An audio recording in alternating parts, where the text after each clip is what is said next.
ദൈവ തിരുനാമത്തിന് നന്ദിയോടെ സ്തോത്രം ചെയ്യുകയും സ്തുതിക്കുകയും ചെയ്യുന്നു. അനുഗ്രഹിക്കപ്പെട്ട ഈ നല്ല സമയത്തിനായി ദൈവത്തെ വാഴ്ത്തുകയാണ്. ദൈവവചന കേൾവിയിലേക്ക് നിങ്ങളെ എല്ലാവരെയും സ്വാഗതം ചെയ്യുന്നു. ഈ ദൈവവചന സന്ദേശം നിങ്ങൾക്ക് അനുഗ്രഹമായി തീരട്ടെ, നിങ്ങളെ ധൈര്യപ്പെടുത്തട്ടെ. വ്യക്തിപരമായ നിങ്ങളുടെ ജീവിതത്തിൽ വചനം അത്ഭുതം ചെയ്യട്ടെ. ദൈവത്തിൻ്റെ മക്കളെ, ദൈവവചനത്തിന് അനന്തമായ സാധ്യതകളാണുള്ളത്. ദൈവവചനത്തിൽ ചെയ്യാൻ കഴിയാത്തൊരു കാര്യമില്ല. നാം ഒരു ദൈവവചന സന്ദേശം കേൾക്കുമ്പോൾ, ദൈവവചന ഭാഗം വായിക്കുമ്പോൾ എന്തുമായിക്കോട്ടെ, ആ വചനം എന്നോടുള്ള ദൈവത്തിൻ്റെ പേഴ്സണൽ ദൂതാണ്, എനിക്കുള്ള മെസ്സേജാണ് എന്ന് പറഞ്ഞ് നമ്മൾ സ്വീകരിക്കുമ്പോൾ, നമ്മളറിയാത്ത മേഖലകളിൽ ദൈവത്തിൻ്റെ വചനം അത്ഭുതങ്ങൾ ചെയ്യും. നമ്മൾ ആ വചനത്തെ വിശ്വസിക്കുമ്പോൾ, ആ വചനം സ്വീകരിച്ച് സ്റ്റെപ്പ് മുൻപോട്ടെടുത്ത് വെക്കുമ്പോൾ, ദൈവവചനത്തിന് വൻകാര്യങ്ങൾ ചെയ്യാൻ പറ്റും. പാറയെ പിളർക്കുന്ന ചുറ്റിക പോലെയാണ് ദൈവത്തിൻ്റെ വചനം. തീ പോലെയാണ് ദൈവത്തിൻ്റെ വചനം. തീക്ക് ദഹിപ്പിക്കാൻ കഴിയാത്ത ഒരു കാര്യവുമില്ല. ചുറ്റികയ്ക്ക് പൊട്ടിക്കാൻ കഴിയാത്ത ഒരു പാറയുമില്ല. എത്ര വലിയ തടസ്സങ്ങൾ മുന്നിൽ വന്നാലും വചനത്തിൻ്റെ ശക്തി ആ പാറയെ പൊട്ടിക്കും. എത്ര വലിയ തടസ്സങ്ങൾ മുന്നിൽ വന്നാലും തീ അതിനെ ദഹിപ്പിച്ച് കളയും. അതുപോലാണ് ദൈവത്തിൻ്റെ വചനം. അതിവേഗത്തിൽ സഞ്ചരിക്കുന്ന ഏത് രാജ്യത്തിരുന്ന് ഈ വചനം കേട്ടാലും, എൻ്റെ വിഷയം എത്ര രാജ്യത്ത് അകലെ ഉള്ളതാണെന്ന് പറഞ്ഞാലും, വചനം അതിവേഗത്തിൽ സഞ്ചരിക്കുന്നതാണ്. നിനക്ക് ചെല്ലാൻ കഴിയാത്ത സ്ഥലത്ത്, നിനക്ക് പ്രവേശനം നിഷേധിച്ച സ്ഥലങ്ങളിൽ ദൈവത്തിൻ്റെ വചനത്തിന് പ്രവേശിക്കാൻ കഴിയും. അപ്രകാരം ദൈവവചനത്തിൻ്റെ അനന്തമായ ശക്തി നിങ്ങളുടെ വ്യക്തിപരമായ ജീവിതത്തിൽ വചന സന്ദേശം കേൾക്കുന്ന നിമിത്തം ഉണ്ടാകട്ടെ എന്ന് പ്രാർത്ഥിക്കുകയാണ്. പ്രിയപ്പെട്ടവരെ, നമ്മുടെ കർത്താവിനെ കുറിച്ച് എബ്രായ ലേഖനം 4-ാം അധ്യായം 16-ാം വാക്യത്തിൽ പറയുന്ന വാക്യമാണ് നമ്മൾ ഇന്ന് വായിക്കുന്നത്, വായിച്ച് ദൈവകൃപ ഏറ്റെടുക്കുന്നത്. പ്രിയപ്പെട്ടവരെ, പല പ്രാവശ്യം വായിച്ച വേദഭാഗമാണെങ്കിലും ഈ ഒരു സന്ദേശം ഈ ഒരു പ്രത്യേക സമയത്ത് നിങ്ങൾ കേൾക്കുമ്പോൾ നിങ്ങളുടെ ജീവിതത്തിന് ധൈര്യം തരുവാൻ, ബലം തരുവാൻ, മുൻപോട്ട് യാത്ര ചെയ്യുവാനുള്ള അഭിഷേകം തരുവാൻ ഈ വചനത്തിന് കഴിയും. തളർന്നിരിക്കുന്ന ഏലിയാവിനെ ബലപ്പെടുത്തുവാൻ കരന്മേ ചുട്ടയടയും തീയിലെ വെള്ളവും ആ ഒരു പർട്ടിക്കുലർ ടൈമിൽ ആവശ്യമായിരുന്നു. ഇസബേലിൻ്റെ വാക്ക് കേട്ട് ക്ഷീണിച്ചപ്പോൾ ആ പർട്ടിക്കുലർ ടൈമിൽ തീയിറക്കിയ ഏലിയാവിന് ഒറ്റയ്ക്ക്, ദൈവത്തിന് വേണ്ടി നിന്ന ഏലിയാവിന് ഒറ്റയ്ക്ക് കൊട്ടാരത്തിലേക്ക് കടന്നു ചെന്ന ഏലിയാവിന് ഒരു പർട്ടിക്കുലർ സമയം വന്നപ്പോൾ കനലിന്മേ ചുട്ടയടയും തുരുത്തിയിലെ വെള്ളവും ഏറ്റവും അത്യാവശ്യമായിരുന്നു മുൻപോട്ട് പോകാൻ എന്ന് പറയുന്നത് പോലെ ഈ ഒരു സമയം ദൈവവചനമാകുന്ന അട, ദൈവവചനമാകുന്ന വെള്ളം നിങ്ങൾക്ക് ആവശ്യമാണ്. ഇങ്ങനെയാണ് ആ വാക്യം വായിക്കുന്ന എബ്രായർ 4:16. അതുകൊണ്ട് കരുണ ലഭിപ്പാനും തത്സമയത്ത് സഹായത്തിനുള്ള കൃപ പ്രാപിപ്പാനുമാണ് നാം ധൈര്യത്തോടെ കൃപാസനത്തിന് അടുത്ത് ചെല്ലുക. പ്രിയപ്പെട്ടവരെ, എല്ലാവരെയും എല്ലാ സമയത്തും നമുക്ക് വിളിക്കാൻ പറ്റില്ല. ഒരു ദിവസം ഒരു പ്രാവശ്യം ഒരു പക്ഷെ വിളിക്കാമായിരിക്കും, 2 പ്രാവശ്യം വിളിക്കാൻ എപ്പോഴും എന്ത് ചെയ്യാൻ പറ്റത്തില്ല, വിളിക്കാൻ പറ്റത്തില്ല എന്ന് പറയുന്നതിൻ്റെ പല കാര്യങ്ങളിൽ 1, അവർ അവൈലബിൾ അല്ല, 2, അവർ തിരക്കുള്ളവരാണ്, 3, നമ്മൾ വിളിക്കുമ്പോൾ അവർ അക്സെപ്റ്റ് ചെയ്യണമെന്നില്ല. പക്ഷേ യേശുവിൻ്റെ പ്രത്യേകത, നമ്മൾ ആരാധിക്കുന്ന കർത്താവിൻ്റെ പ്രത്യേകത, ഈ മെസ്സേജ് കേൾക്കുമ്പോൾ ഹൃദയത്തിൽ തിരിച്ചറിയണം, മനസ്സിൽ തിരിച്ചറിയണം, ബുദ്ധിയിൽ വെളിപ്പാട് കയറണം. എൻ്റെ യേശു എനിക്കെപ്പോൾ വേണമെങ്കിലും വിളിക്കാം. മയങ്ങാതെ ഉറങ്ങാതെ എന്നെ നോക്കുന്ന സർവശക്തനാണ് എൻ്റെ ദൈവം. ഏത് സമയത്തും എനിക്ക് വിളിക്കാം. എത്ര പ്രാവശ്യം വിളിച്ചാലും അവിടുന്ന് വിളി കേൾക്കും. എൻ്റെ ഏതൊരാവശ്യത്തിൻ്റെ നടുവിലും എന്നെ സഹായിപ്പാൻ മനുഷ്യരാരുമില്ല. യേശുവിന് കഴിയും. യേശുവിനെ കുറിച്ചാണ് പറയുന്നത്. അതായത് സഹായത്തിനുള്ള കൃപ, അതത് സമയത്ത് പ്രതിസന്ധികളെ അതിജീവിക്കാൻ ദൈവത്തിൻ്റെ കൃപ നമുക്ക് ആവശ്യമാണ്. സ്വന്തം ശക്തി കൊണ്ട്, സ്വന്തം ബലം കൊണ്ട് ഇന്ന് നാം അഭിമുഖീകരിക്കുന്ന പ്രശ്നത്തെ അതിജീവിക്കാൻ നമുക്ക് പറ്റത്തില്ല. അതിജീവിക്കാൻ അതത് സമയത്ത് ദൈവം നമ്മുടെ മേൽ പകരുന്ന കൃപ നമുക്ക് ആവശ്യമാണ്. പൗലോസ് 14 ഇടുറ്റ ലേഖനങ്ങൾ പുതിയ നിയമസഭയ്ക്ക് കൈമാറിയ ദൈവദാസനാണ്. 1-ാം സ്വർഗത്തോളം എടുക്കപ്പെട്ട ദൈവദാസനാണ്. ദൈവത്തിൻ്റെ അത്യന്ത ശക്തി തൻ്റെ മുൻകൂടാരത്തിൽ അനുഭവിച്ചറിഞ്ഞ ദൈവദാസനാണ്. അനേക കാര്യങ്ങൾ, അനേക ഭൂഖണ്ഡങ്ങളിൽ അനേക മിഷനറി യാത്രകൾ നടത്തിയ ദൈവദാസനാണ്. പക്ഷേ ഒരു പർട്ടിക്കുലർ സമയം വന്നപ്പോൾ തൻ്റെ ജീവിതത്തിൻ്റെ ശക്തി ചോർന്നു പോവുകയാണ്. പിശാചിൻ്റെ ദൂതൻ വന്ന് എന്നെ കുത്താൻ ഏൽപ്പിച്ചിരിക്കുകയാണ്. ശൂലം ശരീരത്തെ അനുഭവിക്കുകയാണ്. എന്ത് ചെയ്യും? ആ പർട്ടിക്കുലർ സമയത്ത് ആരെങ്കിലും വിളിക്കാൻ പറ്റുമോ? ആരെയും വിളിക്കാൻ പറ്റത്തില്ല. ആരെങ്കിലും സഹായത്തിന് കിട്ടുമോ? ആരും കിട്ടത്തില്ല. ആരുമില്ലാത്ത ഏകനായി നിൽക്കുന്ന ചില സമയങ്ങൾ നമ്മുടെയൊക്കെ ജീവിതത്തിനകത്ത് വരും. ആരുമില്ല, സഹായത്തിന് ആരുമില്ല, ബലപ്പെടുത്താൻ ആരുമില്ല, ശക്തീകരിക്കാൻ ആരുമില്ല, എന്ത് ചെയ്യണമെന്നറിയത്തില്ല, ഒന്നും ചെയ്യാൻ പറ്റാത്തൊരു സാഹചര്യം.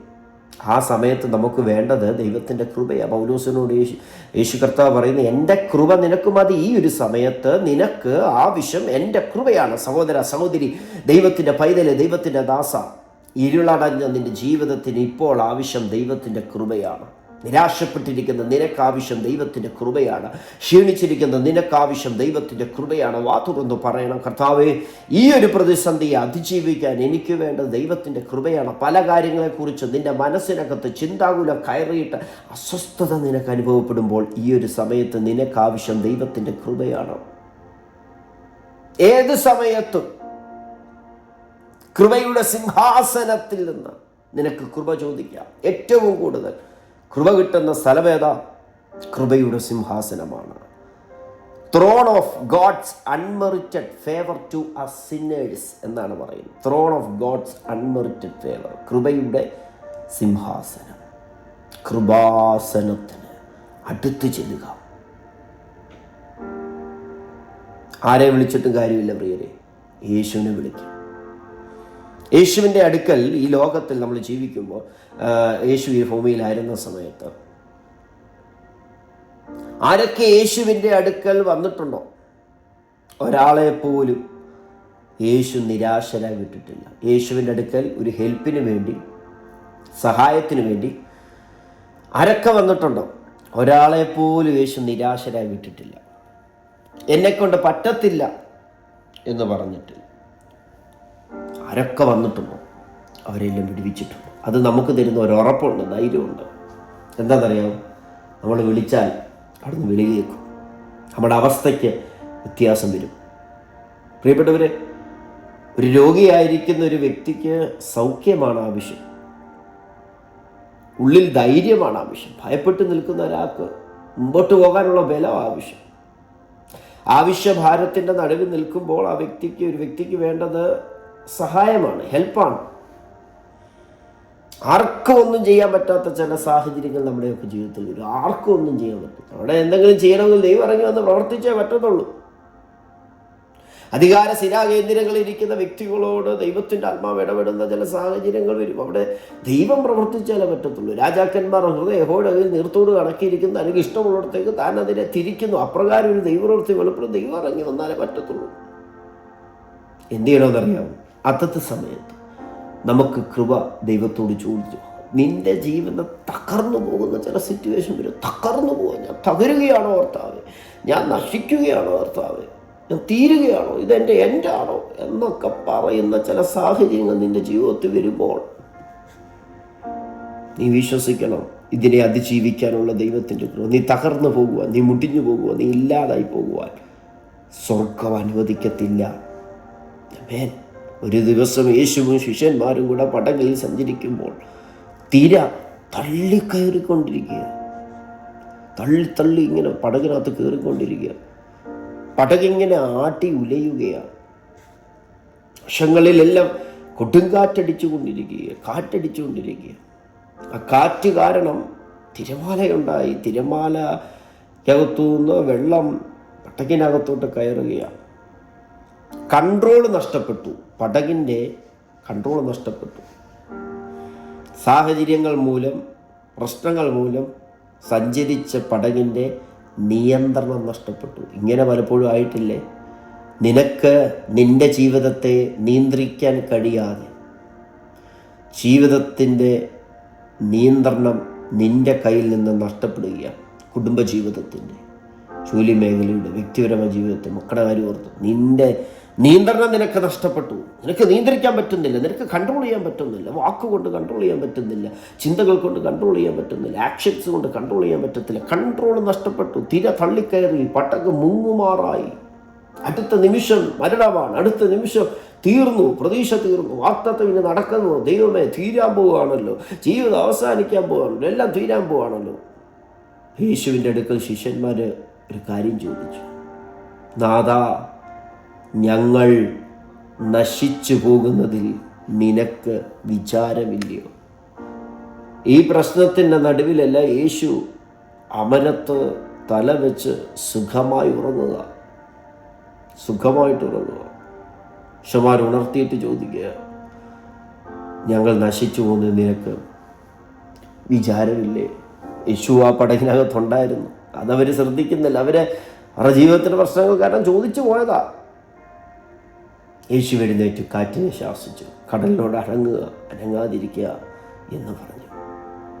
പ്രിയപ്പെട്ടവരെ, നിന്റെ ജീവിതത്തിൻ്റെ ഏത് സാഹചര്യത്തിലും നിന്റെ കൺട്രോൾ നഷ്ടപ്പെടുന്ന, നിയന്ത്രണം നഷ്ടപ്പെടുന്ന സാഹചര്യത്തിൽ എപ്പോൾ വേണമെങ്കിലും, അത് അർദ്ധരാത്രി ആയാലും പ്രഭാത സമയമായാലും ഉച്ച സമയമായാലും വൈകുന്നേരമായാലും എവിടെ ആയിരുന്നാലും അതത് സമയത്ത് ആവശ്യമായ ദൈവത്തിൻ്റെ കൃപ നീ ദൈവത്തോട് ചോദിച്ചു വാങ്ങിക്കണം. യേശു നിനക്കുണ്ട്. ആ സമയത്ത് ചില പർട്ടിക്കുലർ സമയങ്ങളിൽ നിയന്ത്രണം നഷ്ടപ്പെടുന്ന, ബലം നഷ്ടപ്പെടുന്ന, ക്ഷീണിച്ചു പോകുന്ന, തകർന്നു പോകുന്ന, എന്തുവാന്ന് പറയാൻ പറ്റാത്തൊരു സാഹചര്യമില്ലേ? ആ സമയത്ത് കൃപ ചോദിക്കണം, സഹായത്തിനുള്ള കൃപ. ദൈവമേ, എന്നെ സഹായിക്കണമേ, യേശു എന്നെ സഹായിക്കണം, ഇതിനെ അതിജീവിക്കാൻ, മുൻപോട്ട് പോകാൻ കൃപ തരണേ, കൃപ തരണേ, കൃപ തരണേ. ഒന്ന്, സഹായത്തിനുള്ള കൃപ. അതത് സാഹചര്യങ്ങളെ, അതത് സമയങ്ങളെ അതിജീവിക്കാനുള്ള ദൈവത്തിൻ്റെ കൃപ അതത് സമയത്ത് ദൈവത്തോട് ചോദിച്ച് വാങ്ങിക്കണം, യേശുവിനോട് ചോദിച്ച് വാങ്ങിക്കണം. ആ സമയത്ത് എന്ത് കിട്ടുമെന്നറിയാമോ? അസാധാരണമായ ധൈര്യം, സാധാരണമായ ശക്തി കർത്താവ് നമ്മുടെ മേൽ പകരും. ആമേൻ. അതെന്താ അങ്ങനെ പറഞ്ഞേ? കൃപ നമ്മുടെ മേൽ പകരുമ്പോൾ നമുക്ക് ദൈവ ശക്തി പകരും. കൃപ നമ്മുടെ മേൽ പകരുമ്പോൾ നമുക്ക് ലഭിക്കുന്നത് അസാധാരണമായ ദൈവത്തിൻ്റെ ധൈര്യമാണ്. യേശു തരുന്നതാണ് ധൈര്യം, ഉള്ളിലെ ശക്തി, മനസ്സിന് ശക്തി പകരും, ബലം പകരും. യോഹന്നാൻ 5:14 ഇങ്ങനെ വായിക്കുന്നു, അവൻ്റെ ഇഷ്ടപ്രകാരം നാം എന്തെങ്കിലും അപേക്ഷിച്ചാൽ അവൻ നമ്മുടെ അപേക്ഷ കേൾക്കുന്നു എന്നുള്ളത് നമുക്ക് അവനോടുള്ള ധൈര്യമാകുന്നു. ഈ കൃപയ്ക്ക് വേണ്ടി ദൈവത്തോട് ചോദിക്കുമ്പോൾ, ഒരു സഹായത്തിന് വേണ്ടി യേശുവിനോട് ചോദിക്കുമ്പോൾ, ആ അപേക്ഷ ദൈവം കേട്ട് നിനക്ക് ഉത്തരം തരുന്നു എന്നുള്ളത് നമുക്ക് അവനോടുള്ള ധൈര്യമാണ്, കോൺഫിഡൻസാണ്. ഇംഗ്ലീഷ് വായിക്കുന്ന ഇങ്ങനെയാണ്, and this is the confidence, the assurance, privilege of boldness which we have in him. We are sure that we ask anything, make any request according to his will, in agreement with his own plan. He listens to and hears us. നിന്നെ കേൾക്കും, നിന്നെ ശ്രദ്ധിക്കും, നിന്റെ അപേക്ഷ കേൾക്കും. ദൈവത്തിൻ്റെ പ്ലാനിനകത്ത് നിന്ന്, ദൈവത്തിൻ്റെ വില്ലിനകത്ത് നിന്ന് ചോദിക്കുമ്പോൾ നിനക്ക് ഉത്തരം തരുന്നു എന്നുള്ളത് ദൈവത്തോടുള്ള ധൈര്യമാണ്, ദൈവത്തോടുള്ള ബലമാണ്. ഏതെങ്കിലും ഒരു വിഷയത്തിനകത്ത് ഞെരുങ്ങി ഭാരപ്പെടുമ്പോൾ നീ ദൈവത്തിൻ്റെ ഇഷ്ടപ്രകാരം ചോദിക്കുമ്പോൾ നിനക്ക് ഉത്തരം ലഭിക്കുമെന്ന് നമുക്കൊരു ധൈര്യം. ഇന്ന് മെസ്സേജ് കേൾക്കുമ്പോൾ ഉള്ളിലൊരു ധൈര്യം കിട്ടും, ഉള്ളിലൊരു ബലം കിട്ടും. യെസ്, ഞാൻ ഒറ്റയ്ക്കല്ല ഈ പ്രശ്നത്തെ ഫേസ് ചെയ്യുന്നത്. എൻ്റെ കൂടെ കർത്താവുണ്ട്. എൻ്റെ പടക് തകരത്തില്ല, ഞാൻ നശിക്കത്തില്ല. എൻ്റെ കൂടെ, എൻ്റെ വീട്ടിൽ, എൻ്റെ കുടുംബത്തിൽ, എൻ്റെ മക്കളുടെ ജീവിതത്തിൽ, എൻ്റെ ഭാവിയിൽ, എൻ്റെ ശരീരത്തിൽ എനിക്ക് ധൈര്യം തരാൻ, എനിക്ക് ബലം തരാൻ എൻ്റെ കർത്താവിൻ്റെ കൂടെയുണ്ട്. ആ ഒരു ചിന്ത, ആ ഒരു വെളിപ്പാട് നിന്നെ ഭരിക്കണം. തത്സമയത്ത് സഹായത്തിൻ്റെ കൃപ പ്രാപിക്കാൻ, അതത് സമയത്തെ അതിജീവിക്കാനുള്ള ദൈവത്തിൻ്റെ കൃപ നീ ചോദിച്ച് വാങ്ങിക്കുമ്പോൾ ഒരു ധൈര്യം കർത്താവ് നമ്മളെ പകരും. ആമേൻ. പ്രിയപ്പെട്ടവരെ, യേശുവിൻ്റെ അടുക്കൽ വന്ന ഒരാളെ പോലും ഞാൻ പറഞ്ഞു നിരാശരായി വിട്ടിട്ടില്ല. ആരൊക്കെ വന്നിട്ടുണ്ട്? ആത്മീക ഭൗതിക ആവശ്യങ്ങൾക്ക് വേണ്ടി യേശുവിൻ്റെ അടുക്കൽ ആരൊക്കെ വന്നിട്ടുണ്ട്? അവരെല്ലാം കർത്താവ് സ്വീകരിച്ചവർ. വിഷയങ്ങൾക്ക് ഒറ്റക്കാരും നീ അടുത്ത് വരണം. അനാവിലെ കല്യാണത്തിന് യേശു പച്ചവെള്ളത്തെ വീഞ്ഞാക്കി. ഇവിടെ ഒരു പോരായ്മ വന്നു. പല കല്യാണങ്ങൾക്കും പോരായ്മ വന്നിട്ടുണ്ട്, പക്ഷെ അതൊന്നും രേഖപ്പെടുത്തിയിട്ടില്ല. പക്ഷെ യേശുവിനെ ഇൻവൈറ്റ് ചെയ്ത് വീട്ടിനകത്ത് പോരായ്മ വന്നു, പക്ഷെ അത് യേശു അവിടെ ഉണ്ടെങ്കിൽ അത് പരിഹരിക്കപ്പെട്ടിരിക്കും. നിൻ്റെ ജീവിതത്തിനകത്ത് യേശു ഉണ്ടെങ്കിൽ ആ പ്രശ്നം പരിഹരിക്കപ്പെടും. യേശു നിൻ്റെ കയ്യിൽ പിടിച്ചിട്ടുണ്ടെങ്കിൽ എത്ര അസാധ്യമായ സാഹചര്യത്തിൻ്റെ നടുവിൽ നീ ആയാലും അവിടുന്ന് അസാധ്യങ്ങളെ സാധ്യമാക്കും. യേശു നിൻ്റെ ജീവിതത്തിനകത്തുണ്ടെങ്കിൽ എല്ലാവരും വിധിയെഴുതിയ സ്ഥാനത്ത് നടക്കത്തില്ല, തീർന്നു എന്ന് വിധിയെഴുതിയ സ്ഥാനത്ത് കർത്താവ് അത്ഭുതം ചെയ്യും. രോഗിയായി കടന്നു വന്ന എത്ര പേരെ കർത്താവ് സൗഖ്യമാക്കി. ഒരാളെ പോലും കൈവിട്ടിട്ടില്ല. ഭൃത്യമായ യേശുവിനോട് ദാവീദ് പുത്ര, എന്നോട് കരുണ തോന്നണമേ, സൗഖ്യമാക്കി. കുഷ്ഠരോഗിയായ മനുഷ്യൻ സൗഖ്യമാക്കണമെന്ന് പറഞ്ഞ അവനെ ശുദ്ധമാക്കി. 4 ആൾ ചേർന്ന് മർക്കോസിൻ്റെ സുവിശേഷം വായിക്കുക. 2-ാം അധ്യായത്തിൽ 1 തൊട്ട് 12 വരെ വാക്യത്തിൽ മേൽക്കൂര പൊളിച്ചിറക്കി 4 വ്യക്തികൾ, തളർന്നു വന്ന് കിടക്കുന്ന മനുഷ്യൻ അവനെ എഴുന്നേൽപ്പിച്ചു. രക്തസ്രാവക്കാരിയെ സ്ത്രീ പ്രതീക്ഷയെല്ലാം നഷ്ടപ്പെട്ടവളാണ്. 12 വർഷമായി തനിക്കുള്ളതെല്ലാം താൻ ചെലവാക്കി. യേശുവിൻ്റെ വസ്ത്രത്തിൻ്റെ തൊങ്ങലെ വിശ്വാസത്തോടെ തൊട്ടപ്പോൾ ശക്തി പുറപ്പെട്ടു. മക്കളുടെ വിഷയവുമായി എത്ര പേരാണ് യേശുവിൻ്റെ അടുക്കൽ കടന്നു വന്നത്? യായിറോസ്, സുറഫോനിയക്കാരിയെ, കനാന്യ സ്ത്രീയെ, ഭൂത ഉദരവും വാച്ച് ചന്ദ്രവും പ്രാപിച്ച മകനെ സൗഖ്യമാക്കുവാൻ പിതാവ് യേശുവിൻ്റെ അടുക്കൽ വന്നു. സൗഖ്യമാക്കിയില്ലേ? ഡെസ്പറേറ്റ് ആയിരിക്കുന്ന, തകർന്നിരിക്കുന്ന വ്യക്തികൾ, കരഞ്ഞിരിക്കുന്ന വ്യക്തികൾ, നൈനിലെ വിധവ മേരി, മാർത്ത, മറിയ, ഇവരെല്ലാം കരഞ്ഞ സ്ത്രീകളായിരുന്നു. വിടുവിച്ചു. ആത്മീക വിടുതലിന് വേണ്ടി, ഉന്നമനത്തിന് വേണ്ടി നിക്കോദിമോസ്, യുവാവായ ആ റൂളർ, എത്ര പേര് വന്നു, അവരെല്ലാം കർത്താവ് വിടുവിച്ചു. എന്താ അതിൻ്റെ അർത്ഥം എന്നറിയാമോ? നീ രക്ഷിക്കപ്പെട്ട വ്യക്തിയാവും, യേശുവിനെ കർത്താവായി അംഗീകരിച്ച വ്യക്തിയാണ്. യേശുവിനെ പരിഹരിക്കാൻ കഴിയാത്ത ഒരു പ്രശ്നത്തിന് നീ അട്ടിമേറില്ല. കർത്താവിനെ വിടുവിക്കാൻ കഴിയാത്ത ഒരു കാര്യവും നിൻ്റെ ജീവിതത്തിനകത്തില്ല, നിൻ്റെ കുഞ്ഞുങ്ങളുടെ ജീവിതത്തിനകത്തില്ല, നിൻ്റെ ജോലി മേഖലയിലില്ല, നിൻ്റെ ശുശ്രൂഷ മേഖലയിലില്ല, നിൻ്റെ വ്യക്തിപരമായ ജീവിതത്തിലില്ല. യേശുവിനെ ചെയ്യാൻ കഴിയാത്തതൊന്നും നമ്മുടെ ജീവിതത്തിലില്ലെന്ന് വിശ്വസിക്കണം. യേശുവിനെ നമ്മുടെ പാപത്തെ പരിഹരിക്കാൻ കഴിഞ്ഞെങ്കിൽ, ദൈവത്തിൻ്റെ കൃപ നമ്മളെ രക്ഷിക്കാൻ കഴിഞ്ഞെങ്കിൽ, കർത്താവിനെ വിടുവിക്കാൻ കഴിയാത്ത ഒരു കാര്യവും നമ്മുടെ ജീവിതത്തിനകത്തില്ല. അതത് സമയത്ത് ആവശ്യമായ ദൈവത്തിൻ്റെ കൃപ നീ ചോദിച്ചു വാങ്ങിക്കണം. നീ അതത് സമയത്ത് ദൈവമേ ഇതിനകത്തൊരു കരുണ എന്നോട് കാണിക്കണമേ, അതത് സമയത്തിന് സഹായത്തിനുള്ള കൃപ പ്രാപിക്കാൻ, അതത് സമയത്ത് കരുണ ലഭിക്കാൻ, അതത് സമയത്തെ അതിജീവിക്കാനുള്ള ദൈവത്തിൻ്റെ കൃപ ലൈവായിട്ട് നീ ചോദിച്ചു വയ്ക്കുമ്പോൾ ഒരു ദൈവത്തിൻ്റെ ധൈര്യം, ദൈവം പകരുന്ന ധൈര്യം, ക്രിസ്തുവിലുള്ള ഒരു ധൈര്യം, ഒരു ബലം, ഒരു ആന്തരിക ശക്തി നിന്റെ മേൽ പകരും. അതാ പത്രോസ് പറഞ്ഞത്, തൻ്റെ മഹത്വത്താലും വീര്യത്താലും നമ്മെ വിളിച്ചവൻ്റെ പരിജ്ഞാനത്താൽ അവൻ്റെ ദിവ്യ ശക്തി ജീവനും ഭക്തിക്കും വേണ്ടി ഇതൊക്കെ നമുക്ക് ദാനം ചെയ്തു എന്ന് പറഞ്ഞാൽ, നമ്മുടെ അകത്ത് ഒരു വിളിച്ചവനെ കുറിച്ചുള്ള പരിജ്ഞാനം. വിളിച്ചവൻ ആരാണ്? എന്നെ വിളിച്ചവൻ ആരാണ്? എന്നെ വിളിച്ചവൻ ഉണ്മയുള്ളവനാണ്. എന്നെ വിളിച്ചവൻ ആരാണ്? എന്നെ വിളിക്കുന്നവൻ വിശ്വസ്തനാണ്. എന്നെ വിളിക്കുന്നവൻ ആരാണ്? എന്നെ വിളിച്ചവൻ സർവശക്തനാണ്. എന്നെ വിളിക്കുന്നവൻ ആരാണ്? ഈ ചരാചരങ്ങളെ മുഴുവൻ സൃഷ്ടിച്ച സർവശക്തനായ യേശുവാണ് എന്നെ വിളിക്കുന്നത്. യേശു ആരാന്നുള്ള പരിജ്ഞാനം നമ്മുടെ അകത്ത് കയറിയാൽ, യേശു ആരാന്നുള്ള വെളിപ്പാട് നമ്മെ ഭരിച്ചാൽ, ആ വെളിപ്പാട് വിളിച്ചവൻ്റെ പരിജ്ഞാനത്താൽ, തൻ്റെ മഹത്വത്താലും വീര്യത്താലും നമ്മെ വിളിച്ചവൻ. എങ്ങനെ നമ്മളെ ദൈവം വിളിച്ചത് പറയുകയാണ്, തൻ്റെ മഹത്വത്താലും വീര്യത്താലുമാണ് ദൈവം നമ്മെ വിളിച്ചത്. ദൈവമഹത്വത്താൽ വിളിക്കപ്പെട്ടവരാണ്, ദൈവിക വീര്യത്താൽ നമ്മൾ വിളിക്കപ്പെട്ടവരാണ്. എന്നെ വിളിച്ച ദൈവമാണ്, എന്നെ രക്ഷയ്ക്ക് വിളിച്ചത് യേശുവാണ്. യേശു ആരാന്നുള്ള പരിജ്ഞാനം ഈ മെസ്സേജ് കേൾക്കുമ്പോൾ നിങ്ങളുടെ അകത്തോട്ട് കയറുക. സാധാരണക്കാരനല്ല, സർവശക്തനായ ദൈവമാണ്, ദൈവസൃഷ്ടിയുടെ ആരംഭമാണ്. ആമേൻ എന്നുള്ളവനാണ് എന്നെ വിളിച്ചത്. ആ പരിജ്ഞാനം എൻ്റെ അകത്തോട്ട് കയറുമ്പോൾ അടുത്തത് അവൻ്റെ ദിവ്യശക്തി ജീവനും ഭക്തിക്കും വേണ്ടിയതൊക്കെ നമുക്ക് ദാനം ചെയ്തിരിക്കുക. യേശുവിനെ കുറിച്ചുള്ള നോളജ്, യേശുവിനെക്കുറിച്ചുള്ള പരിജ്ഞാനം നിൻ്റെ അകത്ത് വ്യാപരിക്കുമ്പോൾ, നിന്നെ വിളിച്ച യേശു ആരാന്നുള്ള പരിജ്ഞാനം നിൻ്റെ അകത്ത് കയറുമ്പോൾ, ആ കർത്താവിൻ്റെ ദിവ്യശക്തി, ഡിവൈൻ പവർ ജീവനും ഭക്തിക്കും വേണ്ടിയത് ആത്മീക ഭൗതിക ജീവിതത്തിന് വേണ്ട സകല കാര്യങ്ങളെ ദാനം ചെയ്തിരിക്കും. ഇന്ന് മെസ്സേജ് കേൾക്കുന്ന ദൈവത്തിൻ്റെ പൈതല് ഒന്ന് തിരിച്ചറിയുക, അതത് സമയത്ത് നിനക്ക് ആവശ്യമായ ദൈവകൃപ, അതത് സമയത്ത് നിനക്ക് ആവശ്യമായ ദൈവ സഹായം, അതത് സമയത്ത് നിനക്ക് ആവശ്യമായ ദൈവത്തിൻ്റെ കരുണ. നിന്റെ സാഹചര്യം ഏതാണെന്ന് മറ്റാർക്കും അറിയത്തില്ല. നീ കടന്നു പോകുന്ന സിറ്റുവേഷൻ മറ്റാരോടും വിവരിച്ചെന്നാൽ ആർക്കും മനസ്സിലാകത്തില്ല. ഒരാളോട് നീ നിൻ്റെ വിഷയം ഷെയർ ചെയ്യുമ്പോൾ ഫോൺ എടുക്കുമ്പോൾ ധൈര്യത്തോടെ ഫോൺ വിളിച്ചു, ബട്ട് കരയുകയാണ്. അവസാനം വിഷയങ്ങളെക്കുറിച്ച് ചിന്തിച്ചു കരയുക. അതത് സമയത്ത് പകരപ്പെടുന്നൊരു ദൈവകൃപയുണ്ട്. ആ കൃപ പകരപ്പെട്ടാൽ വലിയ അത്ഭുതങ്ങൾ പ്രതീക്ഷിക്കാം.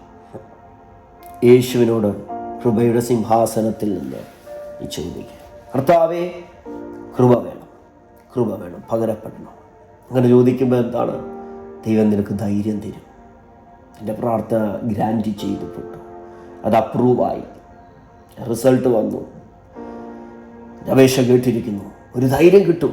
ഈ മെസ്സേജ് കേൾക്കുമ്പോൾ ഒരു പകരപ്പെടുന്ന ഒരു ദൈവത്തിൻ്റെ ധൈര്യമില്ലയോ? ആ ധൈര്യം ദൈവം തരും. ജീവനും ഭക്തിക്കും വേണ്ടി ഇതെല്ലാം മുന്നൊരുക്കുന്നൊരു ദൈവശക്തിയുണ്ട്. ഈ വെളിപ്പാടകത്ത് കയറുമ്പോൾ ജീവനും ഭക്തിക്കും വേണ്ടി ഇതെല്ലാം എനിക്ക് വേണ്ടി ദൈവം കരുതിയിട്ടുണ്ടെന്നുള്ളൊരു ധൈര്യം. ഭയം മാറി, ക്ഷീണം മാറി, ഭാരം മാറി, ഇപ്പം ധൈര്യമാണ്. എന്താ ധൈര്യം? എൻ്റെ ദൈവം എനിക്ക് വേണ്ടി കരുതിയിട്ടുണ്ട്, എൻ്റെ കുഞ്ഞിന് വേണ്ടി കരുതിയിട്ടുണ്ട്, മോക്ക് വേണ്ടി കരുതിയിട്ടുണ്ട്, എൻ്റെ മോന് വേണ്ടി കരുതിയിട്ടുണ്ട്, കൊച്ചുമക്കൾക്ക് വേണ്ടി കരുതിയിട്ടുണ്ട്, എൻ്റെ ശരീരത്തിന് വേണ്ടി കരുതിയിട്ടുണ്ട്, എൻ്റെ ഭാവിക്ക് വേണ്ടി കരുതിയിട്ടുണ്ട്, ജീവിതത്തിന് വേണ്ടി കരുതിയിട്ടുണ്ട്. ആ ധൈര്യമാണ്. അതാര് തരുന്ന ധൈര്യമാണ്?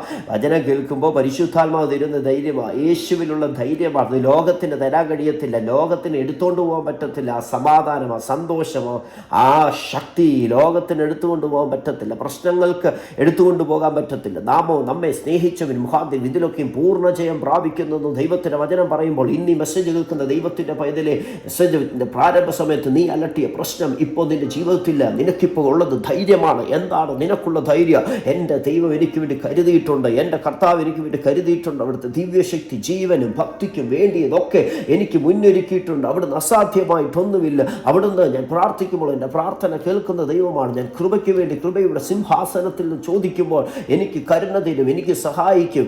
എനിക്ക് അതത് സമയത്ത് ആവശ്യമുള്ള ദൈവത്തിൻ്റെ കൃപ പകരപ്പെടും. അങ്ങനെയാണെങ്കിൽ കണ്ണുകളടയ്ക്കാൻ നമുക്ക് പ്രാർത്ഥിക്കാം.